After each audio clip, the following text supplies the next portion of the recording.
Congratulations on your new home. You're a first-time home owner, but there's several things that you probably haven't thought about yet. So we're going to cover 5 tips for first-time home owners. Number 1 is create a maintenance schedule. Home ownership comes with responsibilities, and so one of the most important is home maintenance. You need to create a schedule to keep track of when to perform certain tasks, such as changing your air filter. If you've rented your whole life, your landlord may have been in charge of changing the air filters. You need to change your air filter once a month. So put that on your schedule so that you do that. You need to clean out your gutters at least once, if not twice a year. You need to have your HVAC unit serviced. You may need to get your appliances serviced. Regular maintenance will help prevent bigger problems from arising later on. The second thing is familiarize yourself with the property.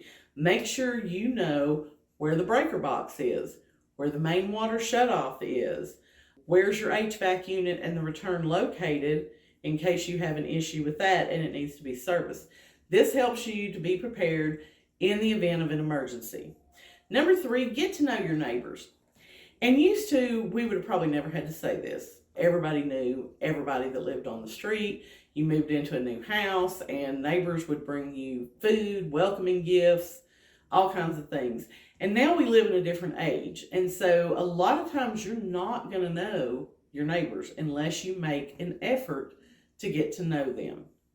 Now, I know when I bought my house in October of 2021, I had one little lady that lived kind of catty corner from me.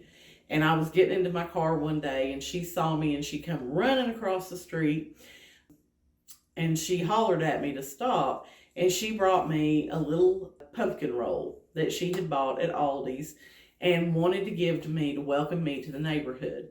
She was the only person that did that, but it really made my day because that is a thing from times past that everybody used to bring you something. But it is important that you get to know your neighbors.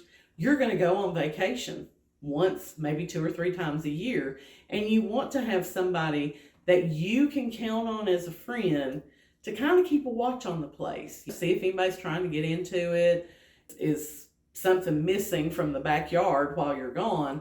You always want that neighbor who can help you out. So to do that, you need to introduce yourself to the neighbors and be friendly, be helpful. If you've got an older neighbor, offer to take their trash can to the road for them. They will be the best security system you never had to pay for. I promise you that. Number 4, create a budget. Now that you're a homeowner, you need to have a budget to take into account all these new expenses that you're going to have. Obviously, you've got your mortgage, but you're probably going to have to pay your property taxes if you don't have that escrowed. You've got utility bills, you've got maintenance, you've got lawn care expenses. You need to create a budget to make sure you're allotting enough money each month to take care of those expenses. Number 5, make the house your own. When you move into a new home, it's a blank canvas for you to do whatever you want with. So you can start small, like painting or adding new decor, to make it feel like it's your own space. And then as you settle in, you can do larger renovation projects as you have the budget to do them, and it will make your home feel more special and more unique to you.